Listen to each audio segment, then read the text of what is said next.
Apakah sudah terlihat? Ya, sudah terlihat. Ibu akan matikan mikrofon.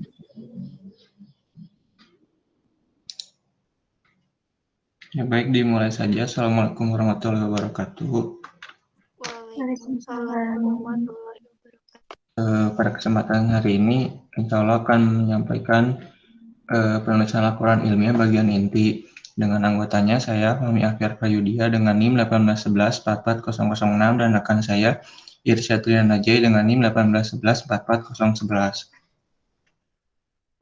Yang pertama, bagian inti dari karangan ilmiah itu terdiri dari 4 bab. Nah, yang pertama itu ada pendahuluan, yang kedua tinjauan pustaka, yang ketiga analisis data, dan yang terakhir itu simpulan dan saran. Nah, yang pertama bab pendahuluan.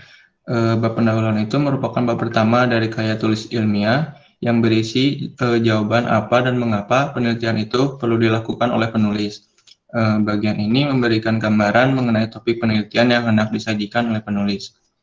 Nah, dari bab pendahuluan itu terdiri atas yang pertama latar belakang penelitian, yang kedua identifikasi masalah, yang ketiga tujuan dan manfaat penelitian, yang keempat kerangka pemikiran atau pendekatan masalah, kelima penulisan hipotesis jika diperlukan, dan yang terakhir itu lokasi dan waktu penelitian. Nah, yang pertama itu latar belakang. Apa itu latar belakang? Latar belakang itu serangkaian informasi yang berkaitan dengan timbulnya masalah yang diteliti oleh penulis. Latar belakang masalah merupakan bagian pendahuluan penelitian yang mengungkapkan kesadaran peneliti terhadap adanya suatu fenomena atau gejala tertentu dari objek penelitian. Pada bagian latar belakang ini memuat jawaban atas pertanyaan mengapa penelitian ini harus dilakukan oleh penulis. Nah, penulisan bagian latar belakang dapat dimulai dengan yang pertama itu sesuatu yang telah diketahui bersama. Yang kedua, pertanyaan retoris yang dapat mengantarkan pembaca pada masalah atau topik yang akan ditulis. Yang ketiga, sebuah kutipan, ungkapan, atau slogan yang selanjutnya dihubungkan dengan masalah yang akan dikaji. Yang kedua itu identifikasi masalah. Identifikasi masalah atau problem identification ialah suatu proses dan hasil pengenalan masalah atau inventarisasi masalah. Dengan kata lain, identifikasi masalah merupakan salah satu proses penelitian yang menjadi langkah pertama dan terpenting yang harus dilakukan oleh setiap peneliti. Pada tahap ini, peneliti menginventarisasi sebanyak mungkin alternatif masalah pokok secara spesifik yang diperoleh dari gejala-gejala yang telah dikemukakan pada bagian latar belakang masalah. Identifikasi masalah harus menggambarkan secara jelas semua variabel yang akan dilibatkan, memberi arahan kepada alat analisis yang akan digunakan, serta menunjukkan keluasan penelitian. Identifikasi masalah terdiri dari yang pertama, identifikasi dengan jelas akar penyebab masalah, yang kedua, mengembangkan pernyataan masalah terperinci yang mencakup efek masalah pada suatu fenomena. Yang ketiga itu tujuan dan manfaat penelitian. Mungkin sudah pada tahu itu arti dari tujuan dan manfaat dari penelitian. Nah, yang pertama, tujuan penelitian merupakan pernyataan arah yang akan dicapai dan penindaklanjutan identifikasi masalah. Isi dan rumusan pada bagian tujuan ini mengacu kepada isi dan rumusan masalah penelitian. Perbedaannya, jika masalah penelitian dirumuskan dengan kalimat tanya, tujuan penelitian diungkapkan dengan bentuk pernyataan. Lalu apa itu manfaat? Manfaat penelitian merupakan penjelasan tentang manfaat praktis dan manfaat teoritis penelitian. Manfaat penelitian berkaitan dengan saran yang akan disampaikan pada bab simpulan. Lalu yang keempat itu kerangka pemikiran atau pendekatan masalah. Merupakan suatu model konseptual tentang bagaimana peneliti melakukan penerapan teori terhadap faktor penting dalam masalah yang akan diteliti. Kerangka pemikiran merupakan dasar pemikiran yang mengemukakan hasil sintesis terhadap fakta-fakta, observasi, dan telaah kepustakaan. Nah, lalu hipotesis. Hipotesis itu jawaban sementara yang masih perlu diuji kebenarannya secara empiris dan dugaan tentang ada tidaknya hubungan antar variabel penelitian. Hipotesis secara umum yang pertama dinyatakan dalam bentuk kalimat berita yang dirumuskan dengan singkat dan jelas. Yang kedua, dibuat dalam pernyataan yang menunjukkan adanya hubungan antara dua atau lebih variabel berdasarkan teori yang dikemukakan dalam kerangka pemikiran. Yang ketiga, dirumuskan secara operasional dalam bentuk hipotesis kerja dan hipotesis nol. Yang keempat, dikembangkan dalam hipotesis mayor dan hipotesis minor. Dan yang terakhir yang keenam, lokasi dan waktu penelitian. Bagian ini juga biasa disebut dengan sebuah metode penelitian. Pada bagian ini dapat diuraikan lokasi dan waktu penelitian, yaitu misalnya di kota, di daerah, desa, kecamatan, perusahaan, laboratorium, dan lain-lain. Dalam bagian ini juga dikemukakan juga jadwal pelaksanaan penelitian. Dan ada tambahan juga kalau untuk di metode penelitian itu ada seperti metode observasi yang dimana langsung melakukan penelitian ke tempatnya. Ini yang kedua, bab tinjauan pustaka. Yang selanjutnya akan dijelaskan oleh Irsyad. Yang selanjutnya yaitu bab tinjauan pustaka. Tinjauan pustaka merupakan bab yang menjelaskan teori-teori yang relevan dengan masalah penelitian. Dalam penulisan dalam penulisan karya ilmiah yang bisa berupa skripsi, laporan, atau makalah, biasanya tinjauan pustaka diletakkan pada bab 2. Sebuah tinjauan pustaka memiliki 3 bagian penting, yaitu sebagai berikut. Yang pertama, pendahuluan. Pada bagian ini biasanya dijelaskan tentang peninjauan serta kriteria dari literatur atau pustaka yang dipilih. Pada bagian ini juga dapat dijelaskan bagaimana pengelompokan tinjauan pustaka yang akan diuraikan. Yang kedua yaitu pembahasan. Pada bagian pembahasan berisi uraian tentang masing-masing pustaka sesuai dengan pengelompokan yang dijelaskan pada bagian pendahuluan. Yang ketiga yaitu kesimpulan. Pada bagian ini adalah kesimpulan yang merupakan ringkasan dari apa yang dijelaskan sebelumnya. Seperti itu. Selanjutnya pada bab temuan atau analisis data berisikan 2, yaitu tentang gambaran umum dan hasil penelitian. Pada bagian gambaran umum biasanya berisikan tentang penjelasan secara umum dan uraian tentang hal-hal yang berhubungan dan tentang kebutuhan untuk data analisisnya yang akan diproses nantinya. Selanjutnya yang kedua yaitu hasil penelitian. Penjelasan tentang bagaimana, mengapa hasil penelitian tersebut dapat diperoleh. Dan pada bagian ini peneliti juga menjelaskan hasil pengujian terhadap beberapa asumsi dan hasil pengujian kehandalan dan kesahihan dari angket hasil penelitiannya. Suatu penelitian dapat disajikan dalam 3 cara, yaitu penyajian tekstual, tabural, dan penyajian grafik. Penulis juga dapat menggabungkan 3 cara tersebut dalam melaporkan hasil penelitiannya. Tata cara penyajian tabel, grafik, foto harus sesuai dengan ketentuan dari ketentuan yang ada. Selanjutnya tentang bab simpulan dan saran. Yang pertama, simpulan. Simpulan merupakan jawaban atas persoalan yang dikemukakan dalam rumusan masalah dan merupakan kristalisasi hasil analisis dan interpretasi peneliti atas penelitiannya.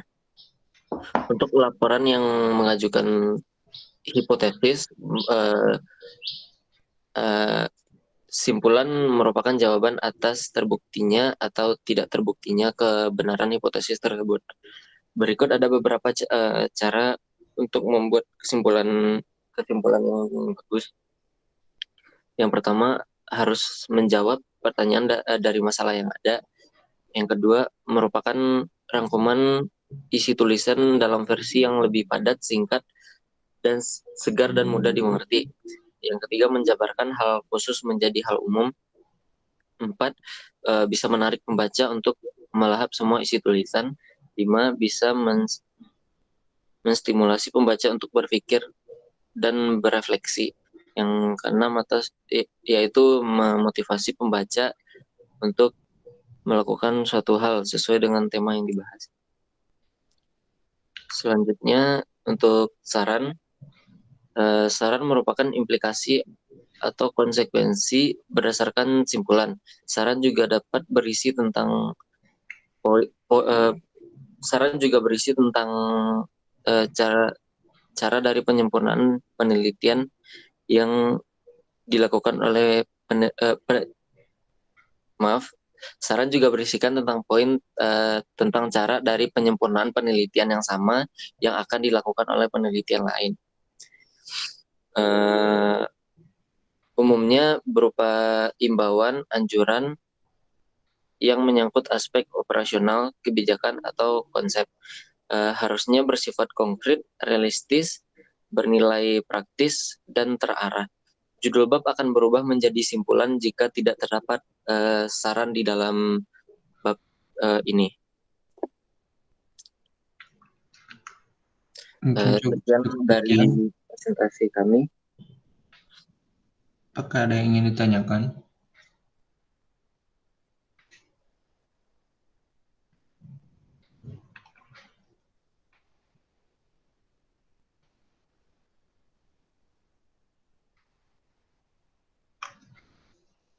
Merespon apa yang dijelaskan oleh Fahmi dan Irsa?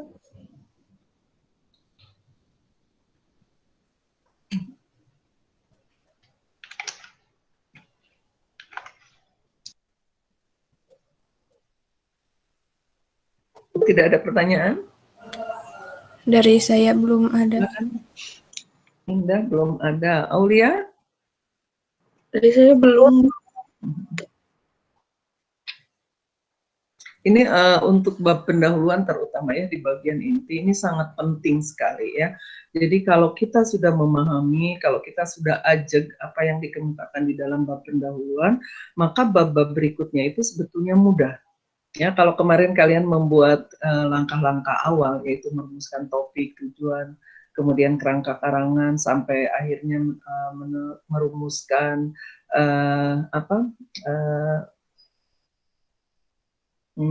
data, sumber data dan teknik pengumpulan data ya, 5 langkah awal itu. Kalau 5 langkah awal itu benar, maka bab pendahuluan itu tidak akan kesulitan merumuskannya.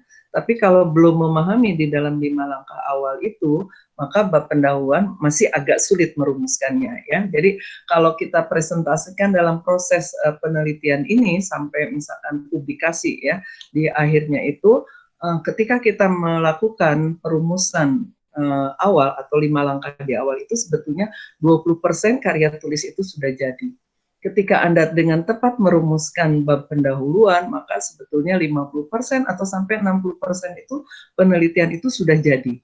Ya, karena ketika Anda memahami bab 1, Anda mencari rujukan atau sumber kajian pustaka itu akan mudah karena kita tahu apa yang kita lakukan. Dalam proses pengumpulan data, ya, kompilasi data pun kita akan dengan tepat mengumpulkannya secara efisien. Kemudian dalam pembahasan pun kita akan melakukannya dengan sangat tepat ya untuk menjawab perumusan masalah yang sudah kita lakukan begitu. Nah, jadi sangat penting sekali kita membuat pendahuluan itu dengan benar, dengan tepat. Maka Anda seharusnya nanti bersyukur ya kalau Anda mendapatkan pembimbing yang di bab satunya itu bawel gitu ya. Di bab satunya itu ingin sempurna dilakukan oleh Anda gitu ya. Nah, itu akan sangat bersyukur sekali kita harus bila mendapatkan dosen seperti itu dibandingkan dengan Anda misalkan mendapatkan dosen yang bab satunya silakan Anda buat misalkan karena Anda sudah membuat proposal maka silakan sempurnakan di bab 1 tanpa misalkan ada perbaikan atau ada masukan yang dianggap tepat ya oleh dosen tersebut terhadap proposal Anda misalkan ya, sehingga Anda mungkin nanti melanjut ke bab 2, melanjut ke bab 3 ya. Nah, biasanya kalau bab satunya belum ajak, belum dipahami oleh Anda, mungkin Anda bisa memang melanjutkan sampai bab 4 ya, bahkan mungkin sampai simpulan atau penutup. Tapi biasanya kalau misalkan Anda tidak memahami bab 1, itu relevansi atau sistematika antar bagiannya itu yang sering menjadi kurang tepat begitu ya. Jadi bersyukurlah nanti kalau misalkan mendapatkan dosen yang di bab satunya itu bawel begitu ya. Pengalaman saya misalkan ketika dulu menulis skripsi misalkan ya, Jadi dosen pembimbingnya terlalu berekspektasi tinggi pada saya, gitu. Jadi ketika misalkan, oke Sri kamu lanjutkan aja membuat membuat skripsi ini, kemudian nanti kalau sudah sampai bab 4 kamu bimbingan lagi dengan saya, begitu ya. Nah, saya dengan penuh percaya diri ya melakukan apa yang harus saya lakukan di dalam skripsi saya itu setelah bimbingan hanya satu terhadap pembimbing utama, karena waktu itu saya memang mendapatkan pembimbing utama yang sangat luar biasa ya, Profesor Dr. Muhammad Sumantri. Saat itu dia sedang menjadi pembantu rektor bidang akademis di Unpad. Jadi saya mendapatkan orang yang sangat luar biasa. Pembimbing dua saya juga alhamdulillah luar biasa. Jadi mereka begitu percaya. Jadi saya hanya bimbingan sekali dengan pembimbing utama, kemudian pembimbing pendampingnya hanya 2 kali dan dia menyerahkan sepenuhnya pembuatan skripsi itu. Ya saya dengan percaya diri gitu ya melakukan setelah hanya konsultasi 2 kali dengan 1 kali pembimbing utama. 2 bulan saya menyelesaikan skripsi itu dengan meninggalkan semua aktivitas kampus saya ya, aktivitas organisasi saya tinggalkan begitu konsentrasi kepada skripsi saya. Kemudian saya dengan PD-nya begitu sudah jadi menghadap pembimbing, kemudian setelah dia baca begitu ya, saya tunggu sampai 1 jam dia membaca, kemudian saya dipanggil lagi, kemudian dia mengerutkan kening ya, dan pernyataannya hanya begini, Sri kok jadinya begini gitu loh, pernyataannya seperti itu. Jadi saya langsung kenapa saya katakan begitu ya, terus dia sampaikan apa yang menjadi temuan ketidaksesuaian apa yang saya buat dengan apa ekspektasi dosen pendamping itu ya, pembimbing pendamping itu. Nah kemudian akhirnya dia katakan ya, setelah kita berdiskusi, oke Sri ganti saja, ulang lagi saja ya katanya gitu ya. Kita 2 minggu sekali bimbingan, kalau kamu memang bisa menyelesaikan dalam 1 minggu per bagian itu, bimbingan per minggu, kamu boleh datang ke rumah saya. Ya, dulu rumahnya itu di Margahayu. Tahun 86 Margahayu itu adalah perumahan yang sama tanpa jalan begitu. Jadi saya ingat sekali kalau saya datang ke sana misalkan itu paling tidak nyasarnya bisa sampai 1 jam. Jadi kalau saya menemukan setengah jam langsung rumahnya itu adalah saya cepat. Jadi kalau janji jam 4 saya akan berangkat dari rumah itu jam 3 ya, dari Pati Ukur. Saya dulu kosnya di daerah di Pati Ukur begitu, ke Margahayu itu. Nanti ubak-ubak nyari rumahnya baru biasanya menemukan, karena tidak ada penanda apapun, semua rumahnya sama, jalannya sama, belum ada penanda jalan begitu ya, seperti itu. Itulah pengalaman saya ya. Jadi begitu dipercayanya saya membuat sehingga saya salah begitu ya. Nah, lain lagi dengan misalkan ketika S2 begitu ya. Nah, S2 saya mendapatkan pembimbing yang memang sangat konsen sekali di bab 1 itu. Bab 1 pendahuluan saya itu sangat lama, hampir 4 bulan kalau tidak salah. Sedangkan 1 semester itu hanya 5 bulan ya. 3 bulan atau sampai 4 bulan itu sudah mulai cari data ya. Jadi begitu masuk ke semester keempat, kemudian saya menulis itu. Nah itu diubek-ubek istilahnya ya. Antara dosen pembimbing utama dengan pembimbing pendamping itu ada ketidaksesuaian, ada sudut pandang yang berbeda, karena memang satu ini adalah profesor yang konvensional, satu lagi adalah dosen pembimbing yang masih muda ya, seorang dokter yang masih muda, kemudian juga pola berpikirnya adalah struktural begitu ya. Nah jadi konfrontasi keduanya ini disampaikan pada saya, ada pertentangan gagasan-gagasan di antara keduanya. Nah, ketika bimbingan saya kan tidak boleh mengatakan misalkan, Bu, menurut Bapak ini atau Pak, menurut Ibu ini, misalnya saya tidak bisa mengkonfrontasi begitu.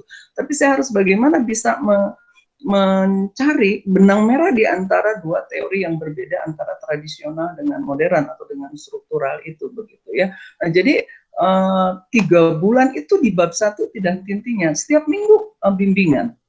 Setiap minggu selalu ada tugas atau saya harus mencari informasi atau referensi yang baru begitu ya.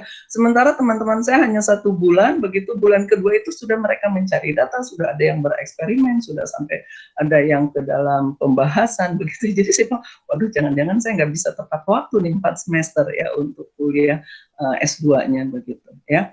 Nah tapi ternyata saya mengalami hal yang luar biasa. Begitu saya sudah ajak di bab 1, sudah saya pahami apa yang harus dilakukan di dalam penelitian dengan memahami bab 1 ini, ternyata saya mencari data itu hanya 2 minggu. Kemudian 1 bulan saya memprosesnya, kemudian saya bisa ternyata menjadi lulusan yang tercepat di angkatan saya begitu ya. Karena apa? Saya paham apa yang mau saya lakukan, saya paham apa yang harus saya tuliskan di dalam tesis tersebut begitu ya.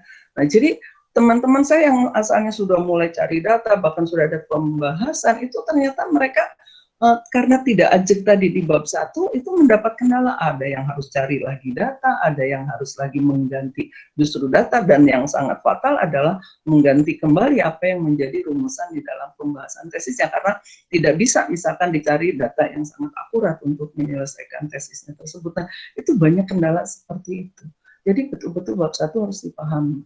Ya, kemudian apalagi misalkan waktu S3 misalkan ya, S3 akhirnya saya tidak bisa tepat waktu 6 semester, saya akhirnya bisa menyelesaikan dalam 8 semester atau 4 tahun. Bab 1-nya adalah 1 semester lebih saya mengerjakan bab 1. Ya, harus mengkaji dari 7 profesor, 1 di Malang, 1 di UGM, kemudian 1 lagi di Jakarta ya, di Universitas Kristen itu ya, Pak Bambang Kusdiantono itu ya, seorang linguis yang sangat terkenal. Kemudian lagi 3 di Bandung ya, 1 di UPI. 3 di Bandung itu bukan yang tempat saya kuliah di UPI, tapi di lembaga yang lain seperti Unpad ITB dengan di Unpas seperti itu. Sama itu juga seperti itu, pengalaman S3 saya, ya saya sabar saja karena saya sudah mengalami waktu di S2 begitu ya, begitu para pembimbing ini sangat konsen di bab 1. Nah, jadi saya tidak bisa selesai itu 6 semester itu. Ya, saya bernegosiasi dengan suami karena berarti harus keluar uang suami ya. Karena saya beasiswa itu kan hanya untuk 6 semester 3 tahun ya. Kemudian saya sudah mulai terlihat stres oleh anak-anak saya ya.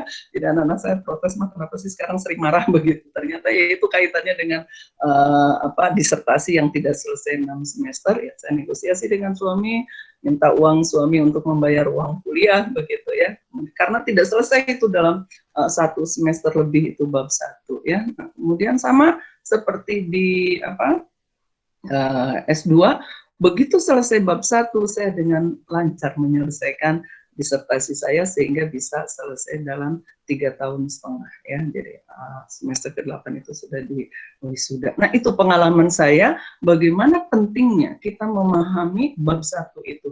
Bagaimana pentingnya kita harus sudah ajak di dalam bab 1. Karena bab 1 itu merupakan dasar untuk melakukan langkah-langkah di dalam bab-bab selanjutnya. Ya, nah makanya ini sangat penting sekali. Sehingga kalau Anda sudah paham bab 1, maka Anda akan mudah menyelesaikan TA Anda nanti. Itu pengalaman saya ya, saya ingin berbagi, jadi Anda harus sabar nanti kalau mendapatkan dosen yang betul-betul ingin bab 1 Anda itu dengan tepat dibuat. Silakan kalau ada yang mau ditanyakan. Sebelum saya akan mengulas apa yang sudah dijelaskan oleh Fahmi dan Irsad tadi. Ada yang mau disampaikan atau ditanyakan? Ibu mau bertanya. Ya, silakan Mila. Jadi ada 2 pertanyaan. Di bab 3 di hasil penelitian itu kan ada 3 cara penyajian, yaitu penyajian tekstural, tabular, dan grafik. Coba dijelasin lagi gitu sama teman-teman, itu tuh maksudnya gimana biar lebih jelas lagi.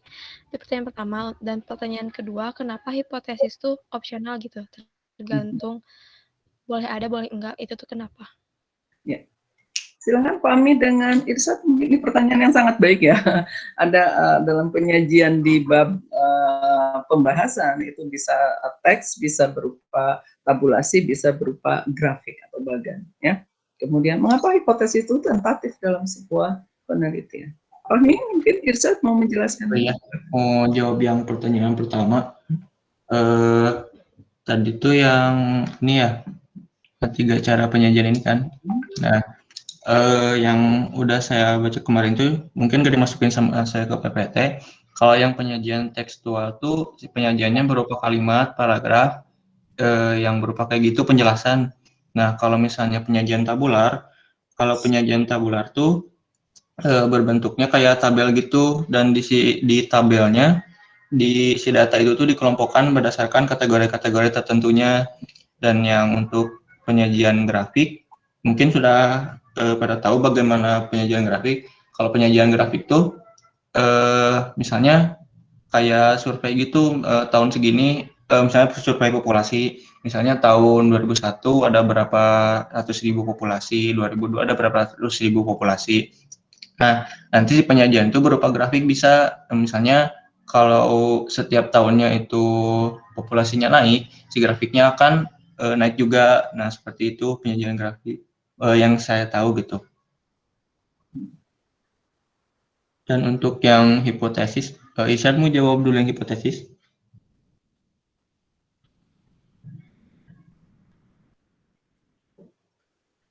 Bentar saya cari dulu.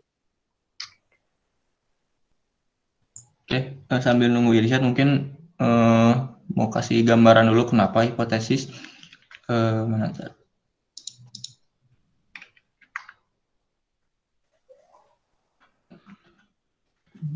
Nah, sudah ada tadi. Kenapa hipotesis itu nggak selalu ada, hanya jika diperlukan dimasukinnya. Kalau secara logika mungkin kenapa diperlukan, karena setiap karya ilmiah itu nggak harus selalu memerlukan hipotesis gitu. Nah, mungkin analoginya, contohnya itu kalau misalnya yang hipotesisnya diperlukan gitu, misalnya kalau lagi penelitian suatu alat. Nah, misalnya meneliti kenapa alat itu bisa rusak gitu. Kalau logikanya menentukan hipotesisnya itu kan dugaan sementara. Mungkin dugaan sementaranya itu alatnya itu rusak karena usia alatnya. Lalu yang kedua, hipotesis yang kedua itu alatnya rusaknya karena penggunaannya. Dan yang ketiga itu alatnya rusak apakah karena kecelakaan, karena mungkin karena terjatuh, terlempar atau seperti apa. Nah, seperti itu contohnya mungkin kalau misalnya karya ilmiah yang apa ya, menggunakan hipotesis gitu. Tapi itu hanya gambaran saja gitu, bukan hipotesis yang mendalam gitu. Mungkin dari Irsyad ada tambahan?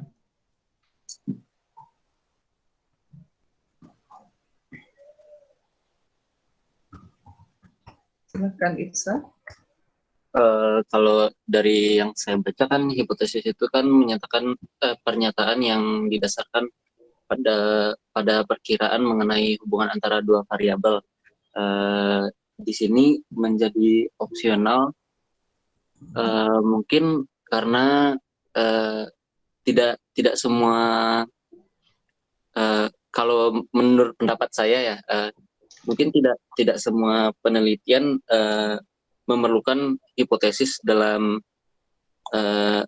dalam penulisannya, karena penulisan hipotesis tersebut mungkin dapat menggiring opini orang ke bagian yang salah gitu. Tapi ini juga dapat diperbaiki dengan adanya pada bagian akhir gitu, kesimpulan dapat seperti yang saya sampaikan tadi, pada bagian kesimpulan juga dapat kita menyampaikan apakah hipotesis yang sebelumnya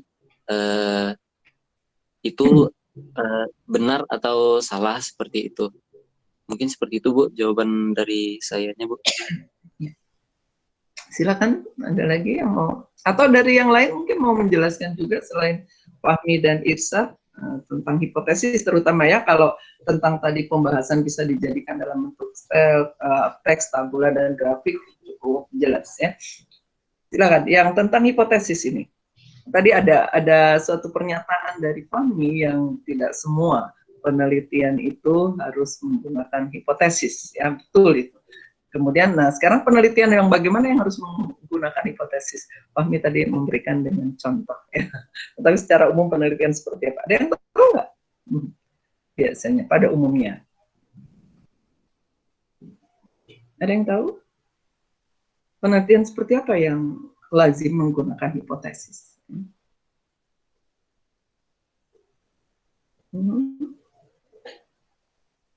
Ada? Fahmi, coba barangkali dengan Anda tadi memberikan contoh, Anda bisa melihat jenis penelitiannya apa. Dengan contoh, kalau kita meneliti tentang alat, katakan begitu ya. Iya, Bu. Penelitian yang bagaimana yang biasanya menggunakan hipotesis? Kalau menurut saya kayaknya penelitian yang kuantitatif itu, yang ya karena kan kalau kayak gitu harus perlu pembanding juga gitu.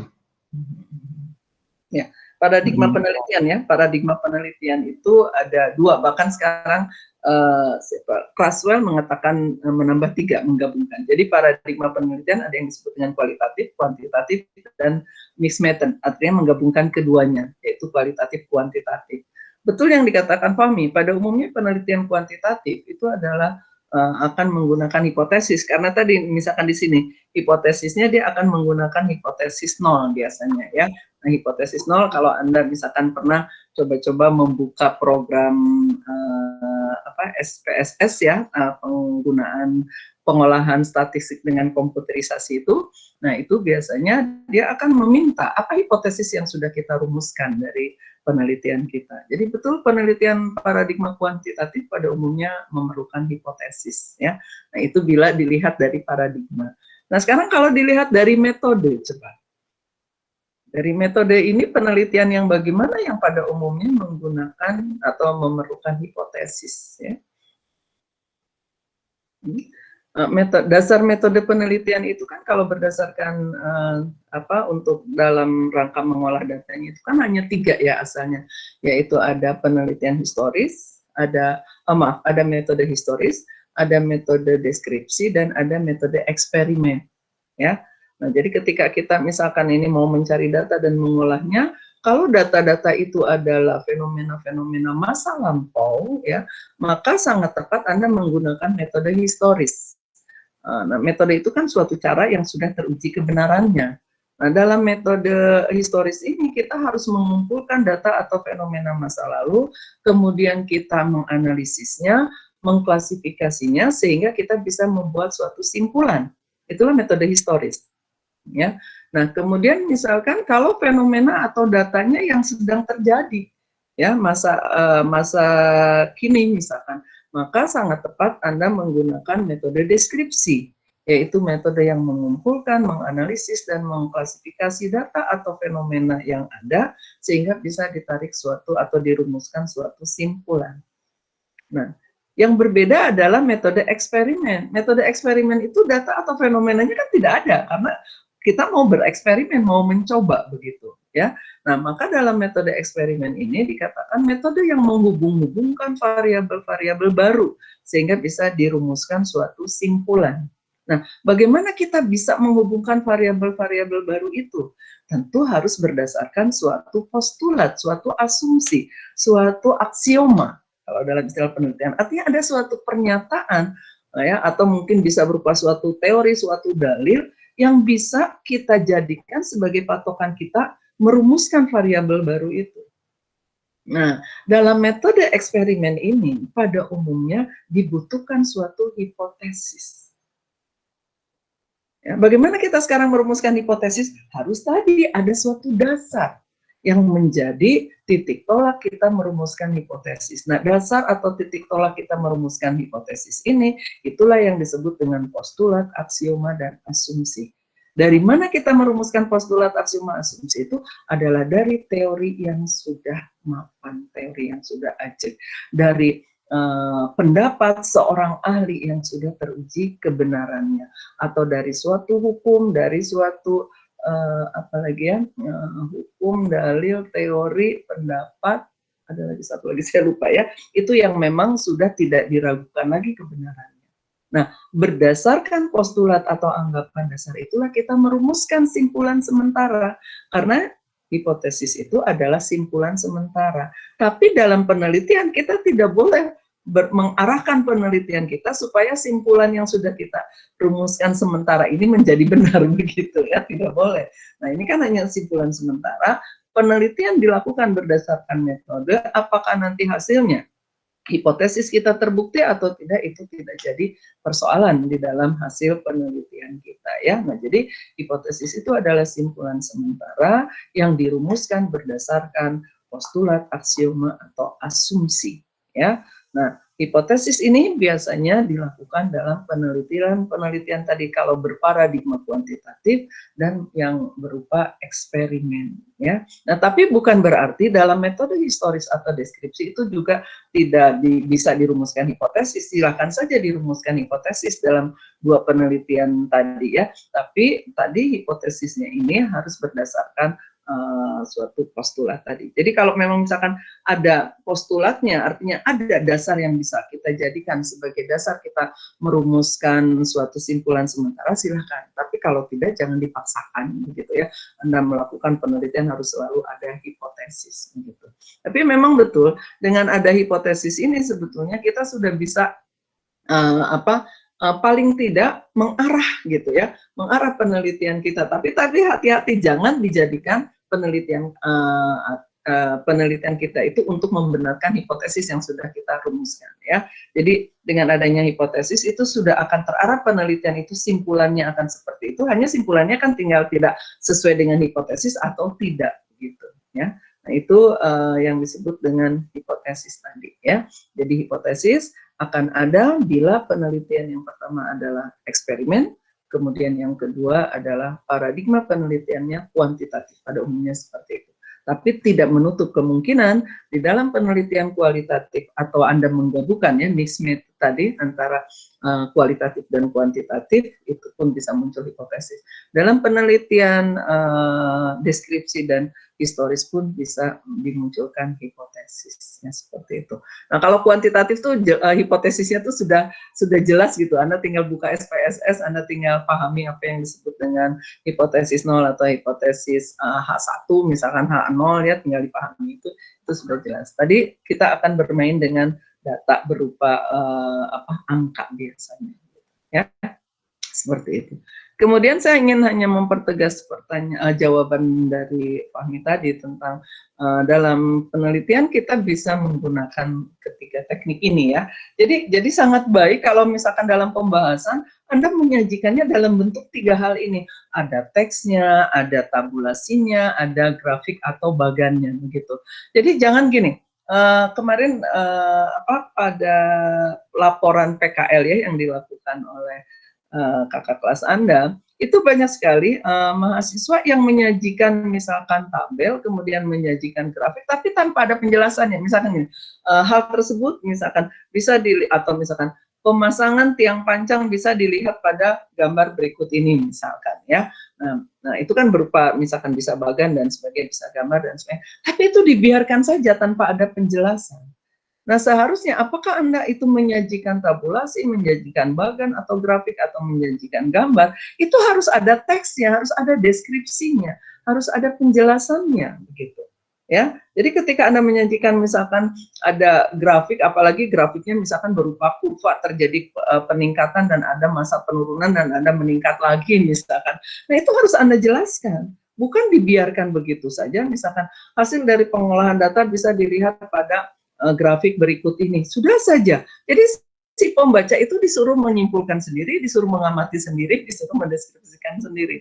Nah, kita sebagai penulis itu harus mendeskripsikan apa yang ada di dalam grafik atau tabel tersebut tentang data-data yang kita peroleh. Misalkan Anda bisa mengatakan dari data itu bisa terlihat misalkan bahwa misalkan terjadi penggunaan alat pada tahun sekian, misalkan rata-rata sekian, kemudian terjadi penurunan penggunaan, kemudian melonjak lagi penggunaan. Nah, ini kan akan menjadi pertanyaan bagi selanjutnya adalah mengapa terjadi penurunan penggunaan alat tersebut, mengapa terjadi peningkatan, atau mengapa terjadi rata-rata penggunaan alat tersebut. Nah, itu ketika kita menjelaskan tentang data yang disajikan dalam bentuk tabulasi atau grafik itu, maka perlu penyajian dalam bentuk teks, begitu ya. Jadi sangat ideal ketiganya itu ada, begitu ya. Apalagi kalau di dalam penelitian Anda, ya, misalkan Anda akan mendapatkan data-data berupa mungkin angka, data-data berupa fenomena yang sedang terjadi dan sebagainya, ya. Nah, itu akan sangat baik disajikan dalam tiga bentuk sekaligus Anda. Jadi tidak hanya teks terus, ya. Nah, karena apa? Itu pun akan membosankan kalau penyajian itu hanya berupa teks terus. Tapi ketika ada misalkan grafik, ada tabel, itu kan akan meningkatkan perhatian pembaca, ya. Ini kenapa seperti ini? Aduh, saya lupa tuh ya, ini udah diingatkan oleh teman. Jangan lupa absen dulu ya. Kita harus absen ke apa untuk yang jam kedua ya. Silakan kita absen dahulu. Aku harus buka dulu ya.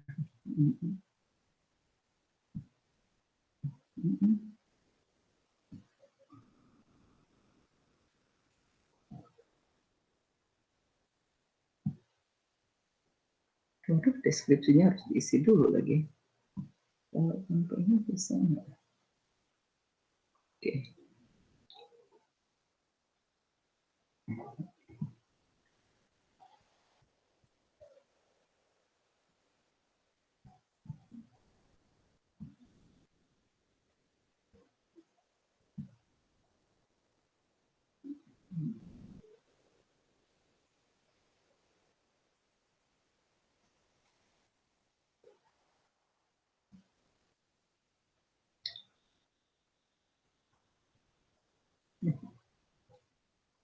Ya, Anda sudah berhasil semua isi daftar hadirnya?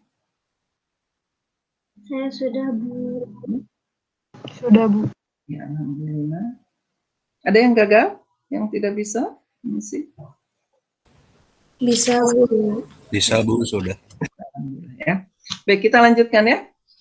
Nah, jadi dalam suatu ketika kita membaca suatu karya ilmiah ya, kalau kita misalkan hanya membaca dalam bentuk teks itu akan menjemukan ya. Tapi ketika diselingi dengan gambar, dengan grafik, dengan tabel misalkan itu akan meningkatkan kembali konsentrasi ketika seseorang sudah mulai lelah membaca, misalkan ya tabel akan oh ini kenapa begini dan seterusnya sehingga dia akan konsentrasi kembali begitu ya. Jadi saya sarankan ketika Anda nanti menulis sebuah TA atau laporan PKL menggabungkan tiga-tiganya ada. Tapi jangan sampai ada suatu misalkan gambar atau grafik yang dibiarkan saja tanpa ada deskripsi dari kita sebagai penulis ya. Ini pertanyaan Mila sangat baik sekali. Silakan yang lain, ada yang mau ditanyakan lagi?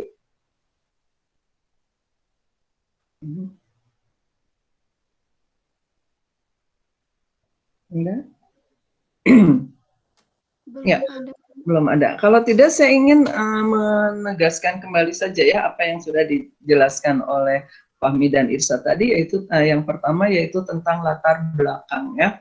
Sebetulnya kalau kita lihat dari judul saja latar belakang, misalkan bahkan ada yang menambahkan dengan latar belakang masalah penelitian, ada yang mengatakan latar belakang masalah, ada yang mengatakan latar belakang penelitian, itu tidak jadi masalah ya. Yang intinya adalah apa sih yang melatar belakangi bahwa kita itu memilih topik tersebut, bahwa kita itu melakukan penelitian tersebut, bahwa kita itu akan membahas persoalan tersebut gitu. Nah, kalau diungkapkan secara umum sebetulnya hanya dua. Yang pertama adalah seperti tadi yang sudah diungkapkan oleh Fahmi, adalah apa fenomena yang terjadi dengan topik tersebut. Apa sih yang sedang terjadi dengan topik yang kita pilih, tentang masalah yang kita akan bahas itu. Jadi kita mengungkapkan keadaan sekarang tentang persoalan yang kita ungkapkan itu. Ya. Nah, atau kita bisa mengungkapkan alasan mengapa kita memilih topik tersebut. Nah, mengungkapkan alasan ini bisa dilihat dari 3 cara. Yang pertama, kita ungkapkan alasan dari dimensi waktu. Masa lalunya persoalan tersebut atau topik yang akan kita bahas ini seperti apa, saat ini bagaimana, kemudian apa harapan Anda ke depan. Nah, jadi Anda mengungkapkan alasan mengapa memilih topik tersebut, mengapa memilih masalah tersebut, itu melihat dari dimensi waktu. Kalau tadi kan kita cukup mengungkapkan aja keadaan atau exciting tentang persoalan atau topik saat yang sedang terjadi. Tapi dengan alasan kita mengungkapkan masa lalu, sekarang dan yang akan datang. Ya, itu alasan yang bisa kita kemukakan.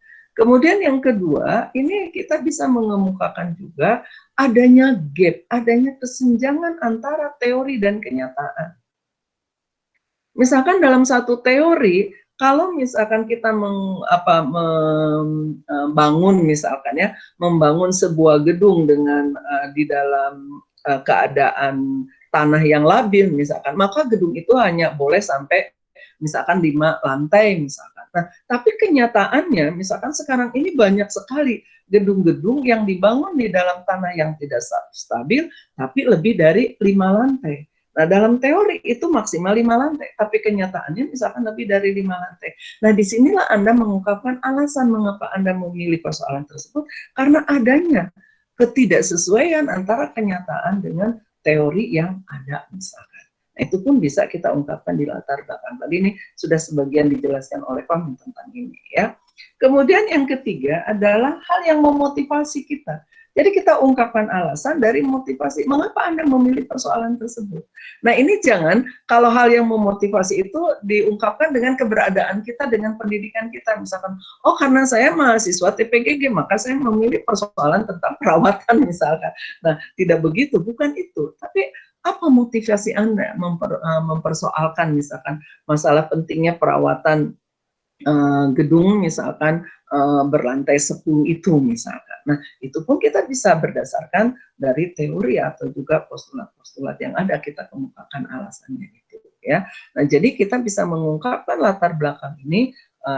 Kalau tadi ya Ibu garis besarkan apa yang dijelaskan oleh Fahmi itu adalah satu tadi dari keadaan fenomena yang sedang terjadi dengan persoalan tersebut, atau kita bisa mengungkapkan alasan yang kita miliki. Nah, mengungkapkan alasan ini bisa dari dimensi waktu, bisa dari adanya gap antara teori dan kenyataan, bisa juga dari hal-hal yang memotivasi kita memilih persoalan tersebut. Nah, sekarang bagaimana teknik menyajikannya? Menyajikan latar belakang itu harus dalam bentuk paradigma terbalik, segitiga terbalik. Jadi kita berpikirnya adalah secara deduktif. Dari hal umum dulu, kemudian nanti menyempit sampai mengerucut pada topik yang Anda akan kemukakan. Nah, tapi ini ancang-ancangnya jangan terlalu jauh juga begitu. Ya, Anda misalkan membahas tentang pentingnya dilakukan misalkan evaluasi terhadap pondasi misalkan. Ya, nah misalkan Anda evaluasi pondasi sungai misalkan Cikapundung misalkan ya di Jalan Siliwangi misalkan. Ya, nah ketika Anda sudah menentukan topiknya seperti itu, nah sekarang Anda akan mengungkapkan tentu tentang pondasi kan. Nah, tapi Anda tidak perlu misalkan bercerita pondasi itu secara dari teori yang dasar tentang pondasi, tidak perlu. Jadi Anda bicara tentang pondasi bangunan, baru Anda bicara tentang pondasi misalkan jembatan. Tidak, Anda langsung saja fokus kepada pondasi jembatan, karena objek kita adalah jembatan. Jadi ancang-ancang mengungkapkannya itu jangan terlalu jauh. Bagi contoh misalkan gini ya, kalau dia dalam ilmu yang sangat umum. Saya mau membahas misalkan tentang virus komputer. Saya kan tidak perlu bercerita, bukan bercerita, saya tidak perlu mendeskripsikan tentang sejarah komputer mulai dari misalkan dari ukuran sebesar rumah, kemudian sebesar lemari, sebesar televisi, kemudian akhirnya sekarang sebesar HP misalkan ya. Tidak perlu saya mengungkapkan tentang sejarah komputer. Tapi saya berpikir gini, ini tentang virus. Virus itu adanya di dalam jaringan. Jaringan ini berarti ada di dalam komputer yang terkoneksi. Oh, saya berarti bicara tentang jaringan komputer. Nah, ancang-ancangnya dari situ. Nah, kalau sudah bicara tentang jaringan komputer, kemudian mungkin kita bisa bicara tentang bagaimana jaringan komputer ini beroperasi. Kemudian pada saat operasinya inilah yang memungkinkan virus akan masuk. Nah, berarti Anda sudah mengerucut kepada persoalan Anda, akan membahas tentang misalkan penanganan virus komputer. Tadi, Anda nggak usah bicara tentang pondasi dalam semua gedung, tapi Anda langsung mengerucut pada pondasi tentang jembatan. Pondasi tentang jembatan ini kan ada kualifikasinya harus seperti apa dan sebagainya. Kemudian Anda kerucutkan bagaimana kondisi pondasi jembatan Cikapundung itu. Sehingga begitulah masuk ke dalam topik yang Anda rumuskan. Nah, itu seperti itu. Jadi dalam bentuk paradigma segitiga terbalik, dari hal umum mengerucut sampai pada topik. Sehingga kalau kita tepat ya merumuskan seperti ini, itu biasanya paragraf terakhir dari latar belakang itu berisi tentang rumusan masalah. Pada umumnya begitu. Sehingga nanti Anda bisa di dalam perumusan masalah ini menegaskan kembali apa yang sudah terungkap di dalam latar belakang. Gitu. Ya, atau ada juga kadang-kadang yang menutup paragraf terakhir latar belakang itu berdasarkan uraian tersebut, maka hal inilah yang menjadi atau yang melatar belakangi penulis merumuskan judul ya. Jadi sekaligus latar belakang ini dijadikan alasan perumusan judul. Karena ada orang menutup seperti itu. Artinya dia sudah mulai bisa mengerucutkan yang menjadi alasan atau yang melatar belakangi penelitiannya atau juga penulisan laporannya. Ya, jadi itu yang harus terungkap di dalam latar belakang, di dalam teknik penyajiannya tadi ya. Pada umumnya ini sering ancang-ancangnya terlalu jauh. Ya. Kemudian sangat baik sekali di dalam latar belakang ini apabila disertakan penelitian-penelitian yang terkait dengan topik Anda yang sudah pernah dilakukan. Jadi tidak selalu harus terungkap di dalam kajian pustaka di bab 2. Di latar belakang mungkin kita bisa mengungkapkan, ada nggak nih penelitian tentang evaluasi pondasi misalkan jembatan, pernah dilakukan oleh si A, apa simpulnya? Ini bisa diuraikan, disampaikan secara umum. Atau ketika Anda mengungkapkan misalkan mengapa pentingnya melakukan evaluasi pondasi terhadap suatu jembatan, mungkin Anda ungkapkan tentang data-data, tentang misalkan bagaimana jembatan yang tidak kuat misalkan karena pondasi yang salah misalkan ya, dari data-data penelitian terdahulu. Nah, itu sangat baik mengungkapkan latar belakang dengan menyertakan data-data berdasarkan penelitian-penelitian terdahulu. Ya, nah itu tentang latar belakang.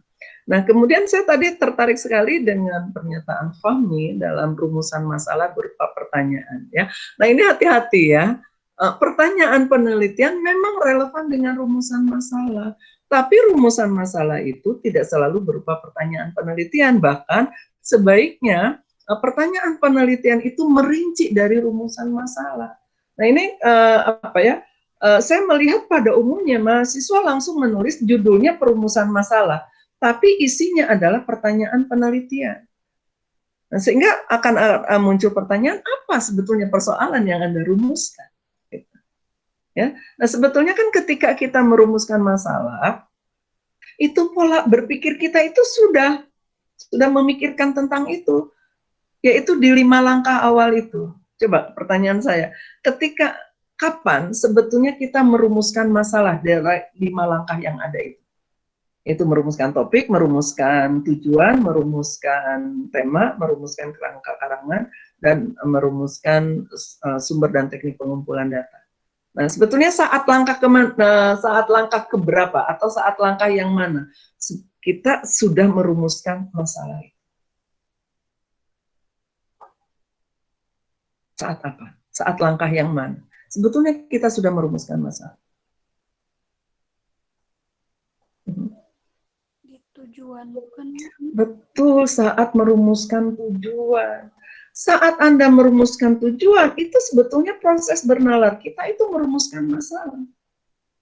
Topiknya kan kita bukan, apa sih topik? Oh, topiknya tentang A. Mau diapakan A itu? Ada persoalan apa dengan A itu? Kan gitu.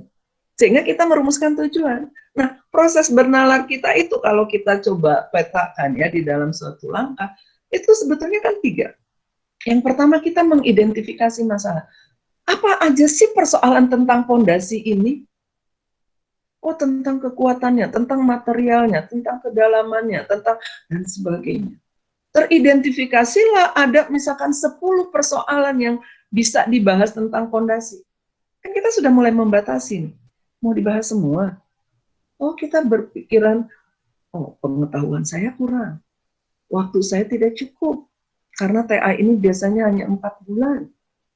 Kemudian dana saya juga tidak ada. Nah, berarti kan kita sudah mulai membatasi itu. Nah, sudahlah, berarti saya bahas saja misalkan tentang 3 hal ini. Nah, tentang 3 hal ini, untuk apa Anda membahas 3 hal ini? Di situ kan kita merumuskan tujuan. Nah, ketika kita merumuskan tujuan, kita merumuskan pertanyaan penelitian kan sebetulnya. Nah, tapi masalahnya itu sudah dimulai dari identifikasi dari saat Anda membahas. Jadi betul sekali. Rumusan masalah itu terpikirkan oleh kita ketika kita merumuskan tujuan. Gitu. Nah, maka apa persoalannya? Oh, persoalannya ini misalkan Anda temukan tentang kelayakan fondasi itu. Fondasi itu masalahnya adalah tidak sesuai dengan standar yang seharusnya. Nah, standar yang seharusnya itu apa? Kita punya SNI. Jadi masalah tentang pondasi Cikapundung itu adalah misalkan tidak sesuainya misalkan pembuatan atau pembangunan pondasi Sungai Cikapundung itu berdasarkan SNI nomor sekian. Karena di SNI sekian misalkan ada kalau debit air sungai sekian, lebarnya sekian jembatan itu, kemudian posisinya di mana, tanahnya bagaimana, maka standar pembuatannya harus seperti ini. Nah, itu adalah masalah Anda, bahwa pondasi Sungai Cikapundung tidak sesuai dengan standar SNI nomor sekian. Nah, sekarang supaya sebetulnya tanpa pertanyaan penelitian, kalau Anda sudah tahu tentang masalah itu, bisa Anda lakukan. Tapi agar penelitian kita fokus, ada penelitian ini bisa menjawab pertanyaan-pertanyaan penelitiannya, maka kita buat pertanyaan penelitian itu. Dari mana kita menurunkan pertanyaan penelitian? Tadi dari tujuan yang sudah Anda rumuskan di langkah awal. Nah, kalau tujuan penelitiannya ada 3, maka pertanyaan penelitiannya ini ada berapa?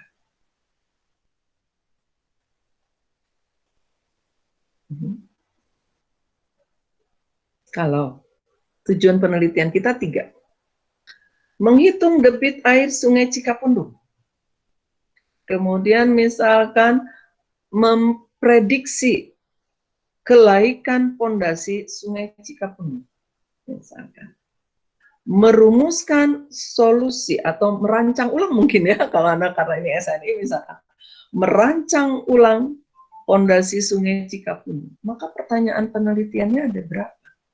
Karena tadi rumusan masalahnya pondasi Sungai Cikapundung tidak sesuai dengan standar SNI. Maka pertanyaan penelitiannya ada berapa? Kalau tujuannya 3. Ada 3 juga, Bu. Ada 3. Minimal 3, betul. Bisa 2 pertanyaan penelitian? Tujuannya 3. Bisa nggak? Saya buat 2 pertanyaan penelitian saja. Nggak bisa, Bu, kalau tujuannya 3. Mengapa, Fitra? Enggak bisa. Tujuan kita 3. Tapi kita buat 2 pertanyaan. Mengapa nggak bisa, Fitra? Betul. Memang tidak bisa, Fitra. Tahu alasannya? Yang lain? Selain Fitra?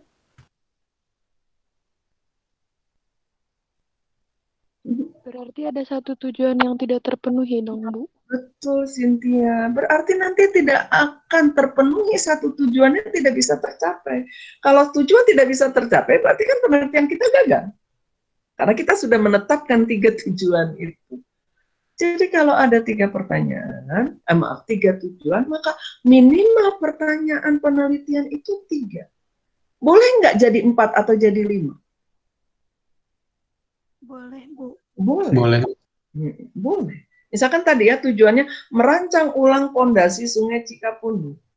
Saya buat pertanyaan penelitian misalkan SNI nomor berapa yang tepat untuk misalkan standar SNI berapa yang tepat untuk pembuatan rancang ulang pondasi Sungai Cikapundung.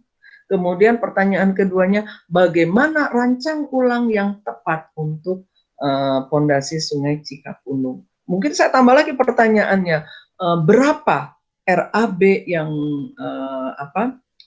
berapa RAB untuk pembangunan berapa RAB yang diperlukan bila rancang bangun ini direalisasikan. Jadi dari satu tujuan tadi merancang ulang, saya membuat 3 pertanyaan penelitian. Jadi rancang ulangnya termasuk di sana akan ada RAB misalkan seperti itu. Jadi minimal sama. Pertanyaan penelitian sama dengan atau lebih banyak dari tujuan penelitian. Tapi tadi rumusan masalahnya itu harus ada. Jadi jangan sampai Anda membuat judul ya 1-2 perumusan masalah, tapi isinya hanya pertanyaan penelitian. Berikan mungkin 1 kalimat paling tidak itu harus ada. Ya, memang baiknya adalah dalam sebuah paragraf rumusan masalah itu. Nah, nanti berdasarkan rumusan masalah itu, maka dibuatlah pertanyaan penelitian. Maka buat tuh pertanyaan penelitian. Gampang kan? Kalau tujuannya misalkan tadi menghitung debit air Sungai Cikapundung, kan gampang. Buat pertanyaan penelitian, buat kalimat tanya dari kalimat berita itu. berapa debit air Sungai Cikapundung.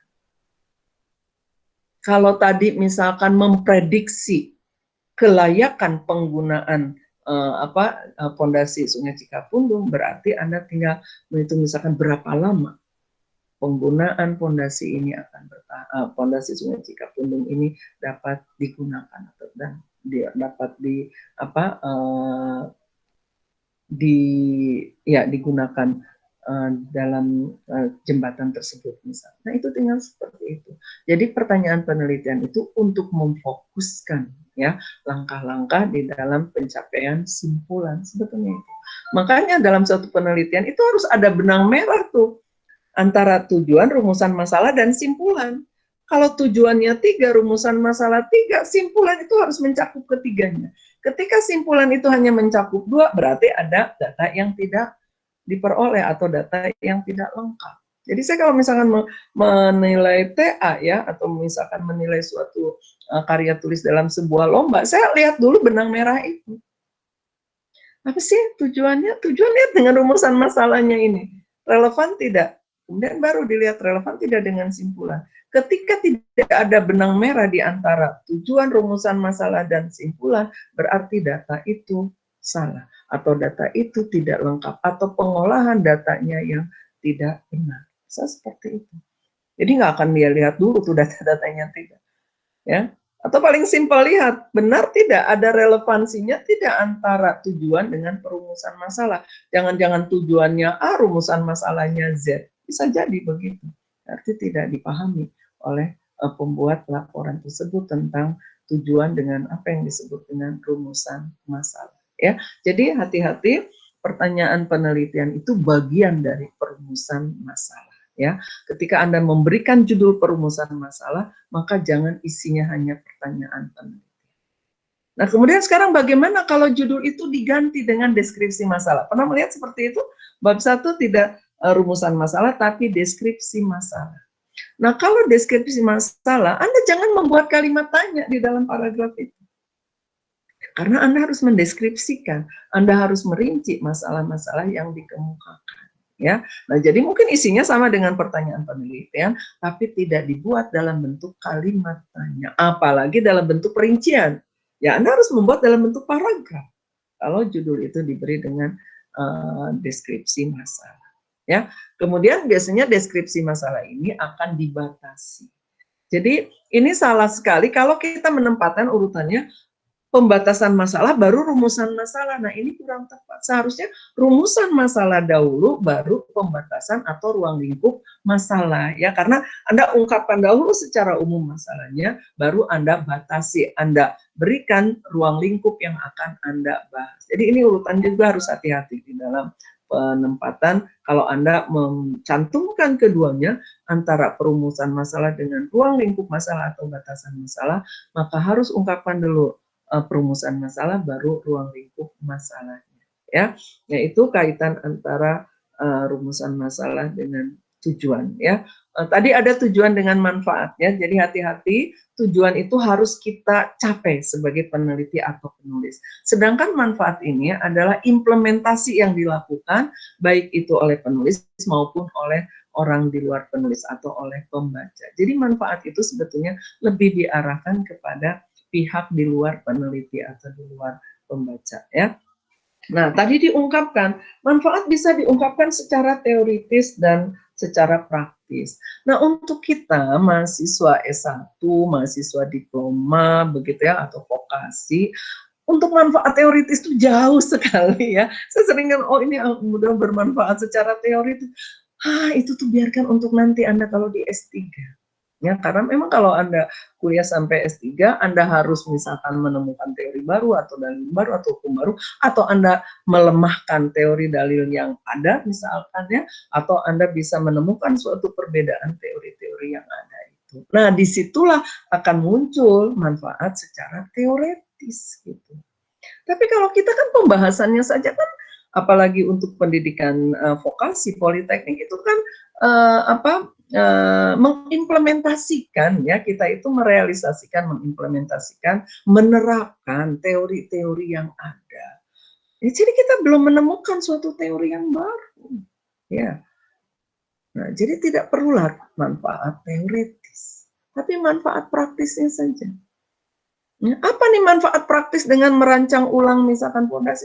Oh, ini bisa dimanfaatkan oleh misalkan Pemda Kota Madya Bandung, PU, Bagian Pekerjaan Umum Kota Madya Bandung. Apabila mau memperbaiki misalkan fondasi ini, maka rancang ulang ini bisa dijadikan sebagai referensi. Atau nanti bagi kontraktornya, bagi kontraktor yang akan melaksanakan misalkan perbaikan jembatan Cikapundung, Jalan Siliwangi ini, nah rancang bangun ini bisa dijadikan model ya untuk melakukan perbaikannya. Nah itu seperti itu, jadi manfaat praktis. Kita bisa sasar langsung siapa sini atau pihak mana nih yang bisa memanfaatkan hasil penelitian Anda atau hasil laporan ilmiah Anda. Jadi jangan diungkapkan secara umum. Ya baik bagi pembaca gitu ya, pembacanya langsung aja disasar oleh Anda siapa yang bisa memanfaatkan penelitian ini. Ya, nah itu bedanya tujuan dengan manfaat. Jadi tujuan harus dicapai oleh peneliti atau penulis, manfaat itu implementasi dari tujuan yang sudah tercapai bisa diimplementasikan oleh penulis atau juga oleh pihak lain. Ya, nah.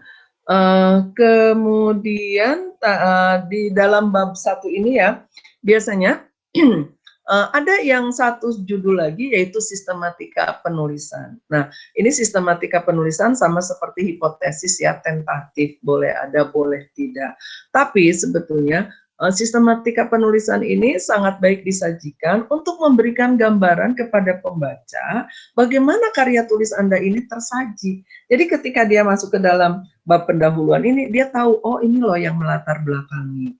Mereka penulis ini mempersoalkan tentang ini tujuannya untuk ini rumusan masalahnya. Untuk mencapai tujuan dan menjawab rumusan masalah ini digunakan metode, kan gitu. Kalau penelitian sederhana kan metodenya di bab 1, tapi kalau penelitian kompleks metode ditarik ya dari bab 1 itu menjadi bab tersendiri. Kemudian bagaimana penulis menyajikan hasil penelitiannya, itulah disajikan di sistematika penulisan. Nah, tapi hati-hati, sistematika penulisan isinya memang seperti kerangka karangan, tapi disajikannya tidak boleh dirinci. Untuk pembaca memahami dengan mudah karya tulis ini, maka penyaji atau maka penulis menyajikannya dalam 4 bab. Diawali dalam bab 1 pendahuluan. Pada bab ini dibahas tentang latar belakang masalah, tujuan, rumusan masalah, metode, dan sistematika penulisan. Data-data disajikan pada bab 2. Pada bab 2 dibahas, nah, masukkanlah sub-sub judul itu. Ya, kemudian pengolahan data disajikan dalam bab 3. Bab 3 membahas sajikan, kemudian sub-sub bab itu. Penelitian ini diakhiri dengan bab 4 berupa simpulan dan saran. Jadi Anda berparagraf. Sehingga ketika pembaca membaca bab pendahuluan ini, dia sudah tahu tentang apa yang ada di dalam halaman-halaman berikutnya. Ya, nah ini tentatif, boleh disajikan, boleh juga tidak ya untuk di bab 1 pendahuluan ini ya. Nah, kemudian untuk bagian 2 yaitu bab 2 yaitu kajian teori, ini harus hati-hati memilih judul ya. Apakah Anda menggunakan judulnya kajian teori atau Anda membuat judulnya dengan istilah landasan teori atau Anda membuat istilah satu lagi apa ya? Kajian teori, ada istilah satu lagi saya lupa itu. Ada yang menggunakan landasan teori, ada yang menggunakan kajian pustaka, satu lagi apa ya? Udah saya lupa lagi ya. Nah tapi ini yang ketiga ini hampir sama dengan kajian pustaka ya. Nah kalau Anda menggunakan landasan teori harus betul-betul dipahami. Artinya teori-teori inilah yang menjadi landasan Anda membahas penelitian ini. Maka teori ini jangan didiamkan saja. Teori ini tuh harus selalu disinggung atau selalu dirujuk dalam pembahasan-pembahasan berikutnya.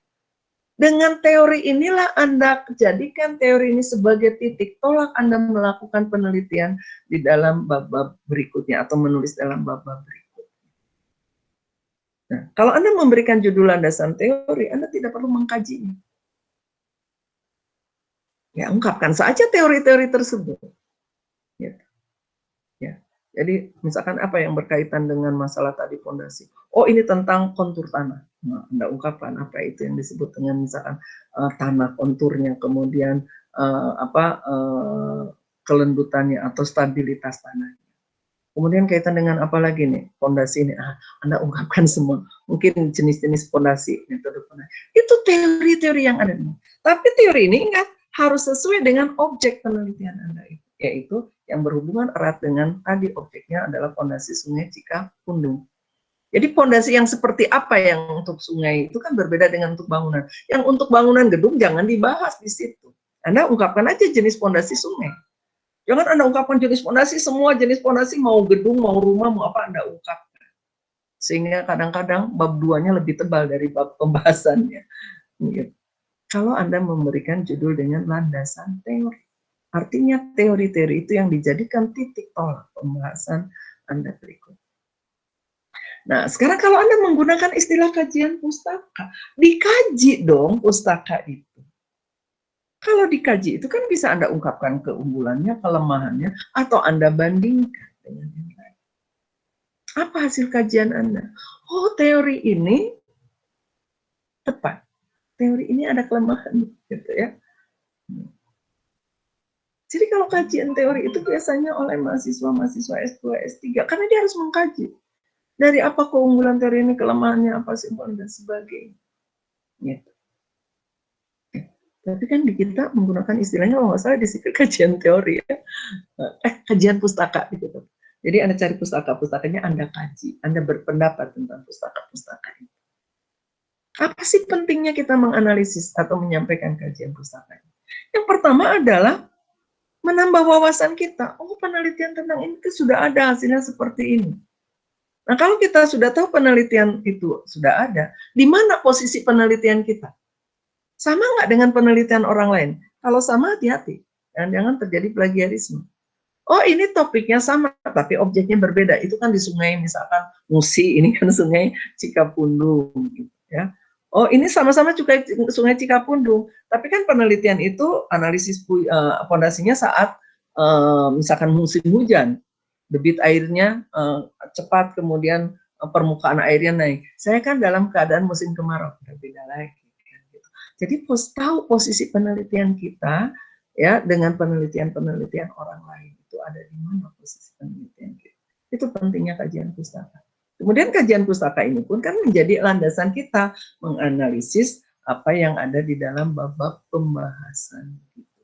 Ya, sehingga berdasarkan kajian kita yakin teori-teori atau pustaka-pustaka yang kita gunakan itu relevan dengan penelitian gitu ya. Nah, makanya di sipil ini dibagi dua kan ya. Ketika Anda menggunakan bab 2 ini tentang kajian pustaka atau analisis pustaka, ada analisis terhadap teori dan ada analisis terhadap penelitian-penelitian ya. Di sipil dibagi dua seperti itu. Kalaupun kalau misalkan di tempat lain kok ini disatukan, nggak jadi masalah sebetulnya. Yang penting bahwa itu adalah sudah dilakukan atau sudah ada ya, kita sebagai pengguna melakukan kajian terlebih dahulu ya. Nah, saya sudah telat ini ya 7 menit. Kemudian tentang metode, kemudian pembahasan dan penutup ini akan saya ulas saja nanti ya untuk minggu yang akan datang. Nah, sekarang Anda 2 jam lagi untuk perkuliahan ini, Anda sudah mulai berpikir tentang makalah apa yang akan Anda buat begitu ya. Anda boleh melanjutkan dari proposal yang Anda susun atau Anda akan membuat masalah baru, itu tidak jadi persoalan ya. Jadi silakan Anda lakukan sekarang, merancang bagaimana makalah yang akan Anda buat nanti ya. Paling tidak dalam bab pendahuluan ini sudah akan tergambarlah Anda melakukan penulisannya. Ada yang mau ditanyakan dahulu? Untuk tugas ini tidak perlu dikumpulkan ya, tapi saya ingin Anda membuatnya, mencobanya dalam 2 jam. Saya nanti membuat makalah tentang apa. Ya, kemudian apa ciri khas dari makalah, Anda bisa lihat kerangka makalah itu di dalam bab 8 itu ya. Jadi makalah minimal terdiri atas 4 bab. 1 pendahuluan, 2 adalah data menurut literatur ya, karena kita kan tidak mungkin survei lapangan, makanya saya minta Anda buat makalah. kemudian 3 adalah pembahasan, 4 adalah simpulan. Jadi 4 bab. Nah, paling tidak bab 1 itu yang harus Anda rumuskan hari ini. Paham ya? Jadi mohon maaf kalau tadi saya salah pertama ya, dikira saya sudah kelengkapan akhir, ternyata kita baru bagian inti. Kemudian silakan Anda melakukan proses pembuatan makalah Anda dari minggu ini, karena saya dapat informasi kita tidak akan berkuliah 8 minggu ya. Sipil itu kalau tidak salah di awal Juli itu sudah akan digunakan untuk praktikum itu ya, apakah melalui luring atau daring, ini sekarang sedang dikaji juga ya, karena kalau Anda luring standar protokolnya itu harus antigen terus gitu ya, jadi kalau Anda masuk antigen berapa ya, minimal 125, kemudian kalau ginos itu juga memerlukan biaya ya, jadi mungkin Polban belum ada dana untuk memfasilitasi ini ya. Kalau untuk dibebankan kepada mahasiswa juga itu perlu dulu persetujuan begitu ya. Nah jadi sepertinya sih luring masih jauh dari keinginan kita begitu ya. Kalaupun sekarang ada misalkan beberapa mahasiswa yang bisa ke Polban itu dalam rangka praktikum tugas akhirnya pada umumnya itu diizinkan seperti itu. Tapi itu pun protokolnya agak ketat juga ya seperti itu. Yang saya tahu misalkan ada mahasiswa mesin itu cara menggunakan alat mesin sudah keluar banyak untuk antigennya begitu ya, karena saya masuk itu harus menunjukkan antigen, dan sekarang kan satpamnya baru semua ya, jadi satpam Polban ini adalah satpam outsourcing ya, jadi bukan satpam pegawai Polban tetap, tapi ini adalah outsourcing, jadi mereka agak-agak tegas semuanya ya, termasuk saya aja ketika masuk itu tegas ya. Awal-awal suami nggak boleh tuh jemput sampai ke MKU ya, jadi harus sampai gerbang depan saja di situ, nggak boleh masuk ke arena Polban seperti itu ya. Nah jadi ini kemungkinan juga praktikum Anda tetap menggunakan daring seperti itu ya. Hanya sudah diingatkan berarti kita tinggal 3 pertemuan lagi ya sampai untuk ke bulan Juli ya. Nah nanti barangkali saya akan membuat untuk presentasi Anda ini, sepertinya Anda harus merekam presentasi Anda masing-masing, kemudian nanti kita lakukan evaluasi. Itu gambaran awal saja ya, siapa tahu nanti berubah lagi kan, ini selalu aturan itu dipertimbangkan ya segala sesuatunya.